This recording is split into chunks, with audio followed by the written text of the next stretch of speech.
Hello, Jacob, and thank you so much for joining us here on the podcast called the SaaS Playbook. For those who don't know Jacob or he hasn't blessed your screens yet, Jacob is from Fairclock, and we're going to dissect a little bit more about Jacob himself, but also what he's currently building at Fairclock. So without further ado, Jacob, I would love to pass the virtual microphone over to you. And Fairclock has grown organically without venture capital from our previous conversations. What led you to choose bootstrapping, and what has that approach protected you from? Yeah, well, I guess to rewind the whole thing, and get perspective on how I made that decision to do it, funded on my own as opposed to through venture capital. So I guess it would lead the question how I decided to start Fairclock. So if you can humor me, I'll go through that.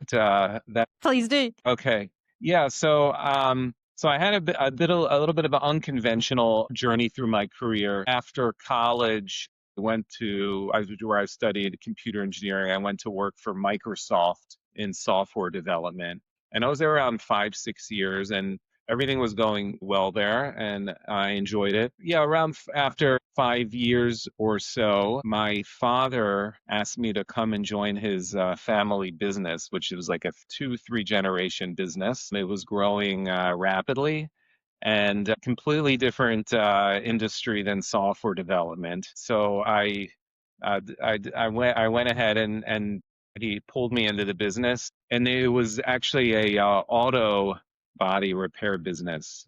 And he wanted me to come work in the office. I guess he had dreams I would take it over after him.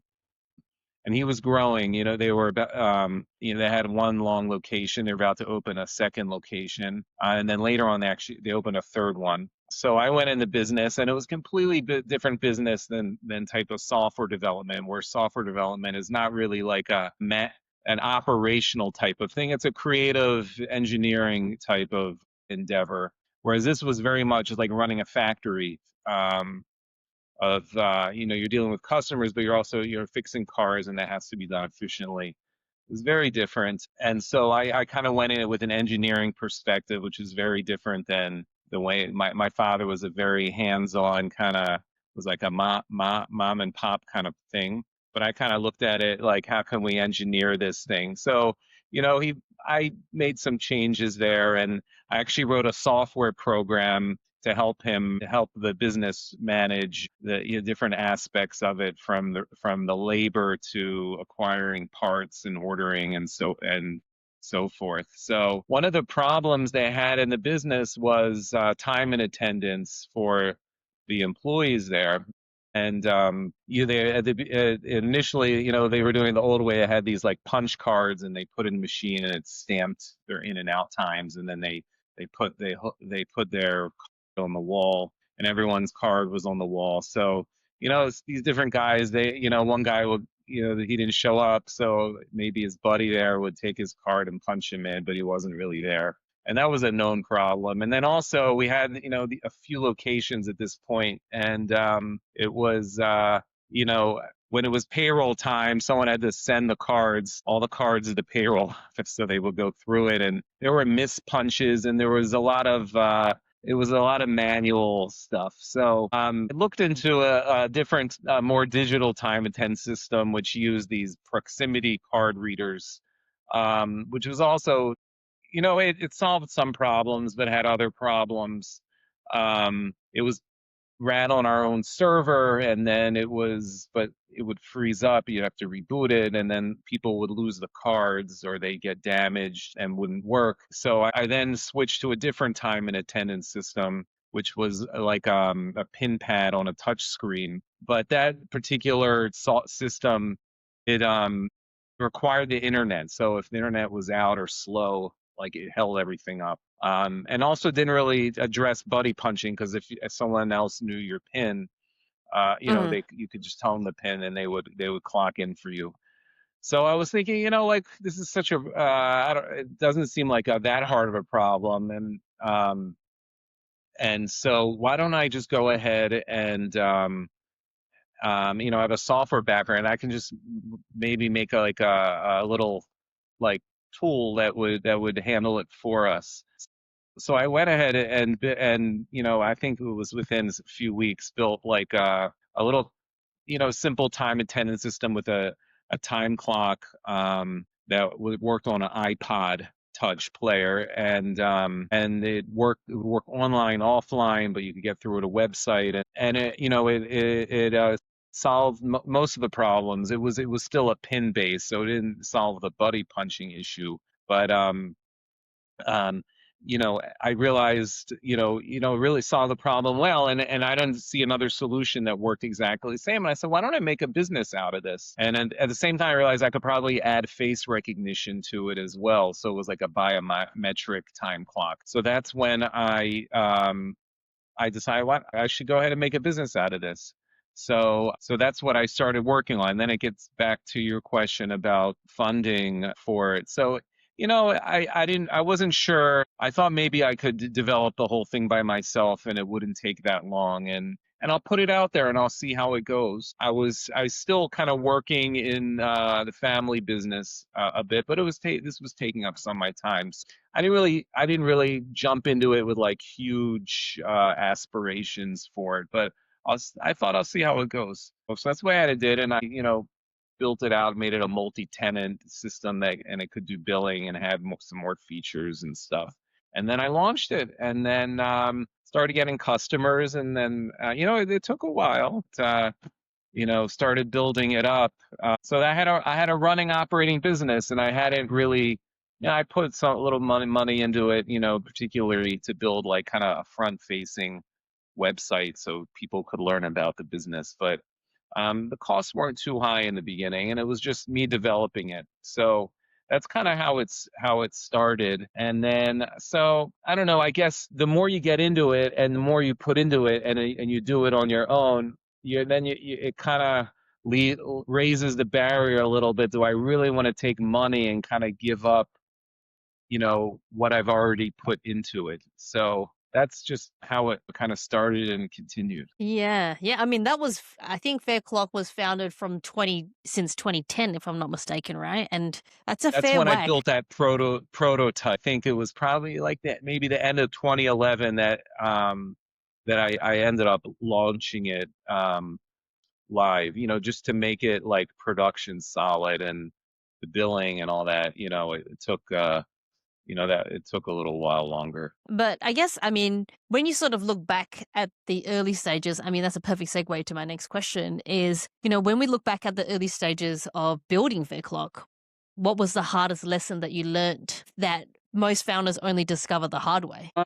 That's a good question. One of the hardest parts is getting people to become aware of you, the discovery phase. I guess especially when you're like on a budget, meaning, if people maybe have a lot, like bring in a venture capital, maybe and they have a big network behind them and a lot of money to put out for marketing and so forth, that I'm sure that helps kind of launch a brand. But since I was doing it kind of a little bit on a shoestring budget in the beginning, that was a little more complicated. Google, for a while I didn't do any advertising, and Google, just through Google search, people looked for what they, maybe a time attendance or face recognition, time attendance, that sort of thing. They would find me that way, and then some of it was word of mouth, and then over time it grew that way. I guess over the length of the run of the business, I think always kind of, we have clients who really love the service and like they're like all into it and all that. But I feel like more people, a lot of businesses would like to use it if they are able to find us. So that can be sometimes challenging, and it's only getting more challenging with time, especially now with Google kind of filling in their own AI into people's searching. People aren't going to start looking at the search results of the different websites and options out there. I mean, businesses have gone as far as basically implementing themselves or interjecting themselves into ChatGPT because that way because I think recent discussion, there was something crazy, 860 million searches per week or users per week on ChatGPT, which Huh. therefore reduces the traffic on Google naturally, right?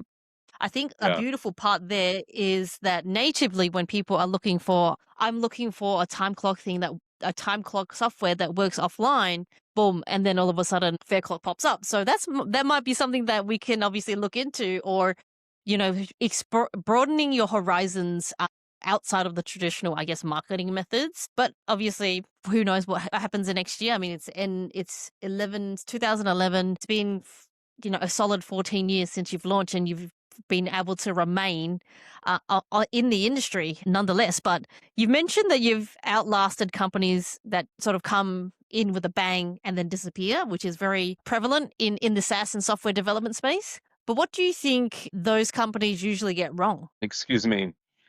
Um, I can speculate maybe, when they get venture capital and there's expectations for a high rate of return, and then also with that amount of cash, people might think, oh, I have money to spend now. So it may not be used in the wisest of ways, or um and maybe overspent, and then there's a big return that's expected. And even a company kind of might be kind of doing some important things, and maybe even have clients. If it's not enough, if it doesn't reach that critical mass and trajectory, and now maybe they need more cash, and they're not going to get any more, that might be when they have to decide to shut down. It's happened, even not, I've noticed it with other businesses as well, that not my competitors, like that had interesting business ideas, and I thought like a nicely operating service, and then all of a sudden they just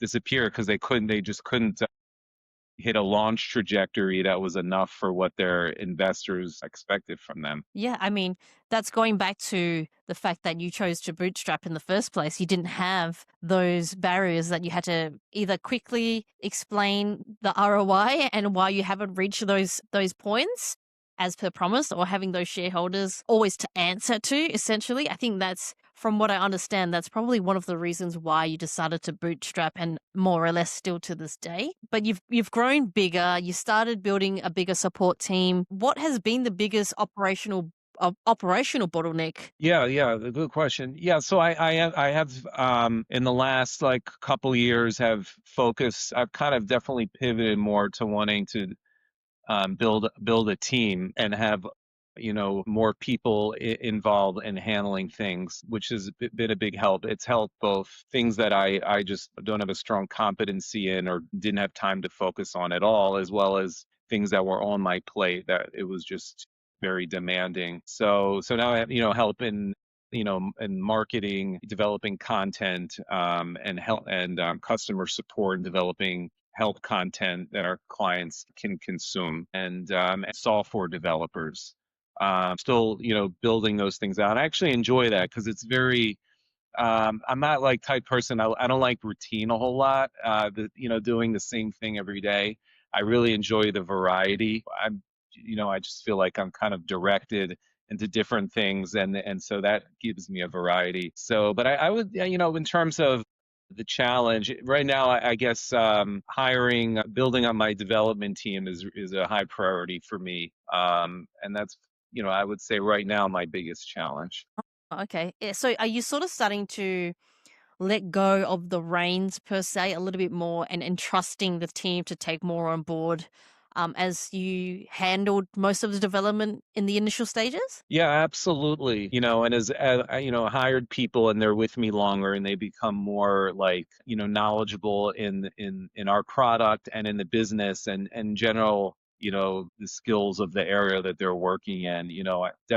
I enjoy like kind of letting them kind of go with it, and having that kind of widen scope where they can make more of the decisions. And it's, yeah, tremendously like enjoyment out of it. It's kind of like having a baby, and then you see they're kind of have a bit of autonomy. And so yeah, I like that. So it's been very helpful. They've been tremendously creative, and people who are on the team. And yeah, it's I'm glad I kind of went in that direction. When startups sort of come to market and they've launched, and they've got customers in the door, whether they're profitable or not. But I think one thing is prevalent is it does get a bit lonely. I think for me as well, when I first started Hera Digital, I was like, we can totally run this on my own speed. I don't have to answer to anybody. But then I think 4 months in, so it's not long compared to most other businesses or companies who have started out in a similar trajectory.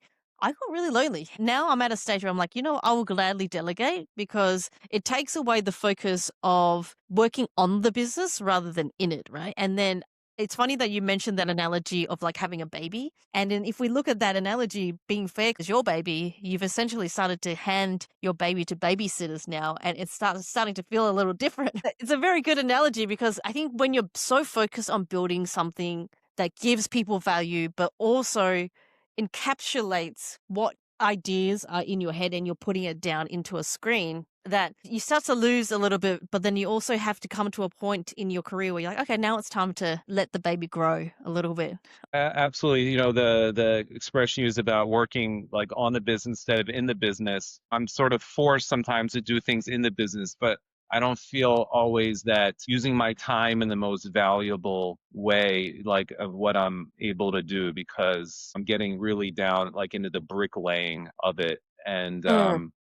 where I kind of want to do more of the architecting and, you know, not just from a like a technical perspective, but a business in terms of the strategy and some of the higher level decisions. And I feel like I can provide more value in that, but again, in the end, it needs to be executed, and you need, any people need a strong teams to be able to do that. And so, definitely, we're building that up and getting that place where I feel like we'll be able to like kind of execute all these ideas and visions. Which I really appreciate you sharing a lot of your insights.